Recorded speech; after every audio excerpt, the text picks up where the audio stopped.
Israel आणि इराणमध्ये संघर्ष वाढत चाललेला आहे आणि याच संघर्ष संदर्भात एक महत्त्वाची बातमी।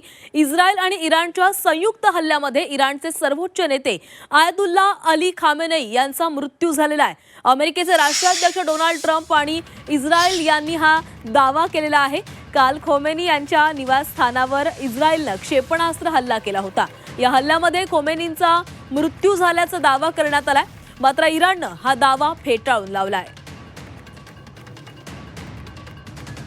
तर कालपासून इस्रायल आणि इराणमधील संघर्ष वाढत चाललेला आहे। अमेरिकेने देखील या संघर्षात उडी घेतली आणि यामध्ये इराणचे सर्वोच्च नेते खोमेनी यांचा मृत्यू झाल्याचा दावा करण्यात आलाय, मात्र इराणने हा दावा फेटाळून लावलेला आहे। इस्रायलने इराणमध्ये मोठ्या प्रमाणात हल्ले केलेले आहेत, हवाई हल्ले करण्यात आलेले आहेत आणि याच हवाई हल्ल्यांमध्ये इस्रायलने इराणच्या सर्वोच्च नेत्यांना टार्गेट केल्याचंही कळतंय आणि या हल्ल्यात इस्रायलने केलेल्या हल्ल्यामध्ये इराणचे खोमेनी यांचा मृत्यू झाल्याचं कळतंय।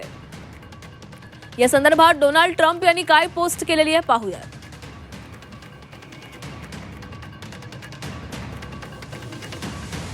खोमेनी आमच्या अत्याधुनिक ट्रॅकिंग सिस्टीम आणि इंटेलिजन्स पासूनच वाचू शकला नाही। खोमेनींचा मृत्यू हा इराणच्या जनतेसाठी आणि ज्यांना त्यानं त्रास दिला त्या जगातील तमाम लोकांसाठी मिळालेला न्याय आहे।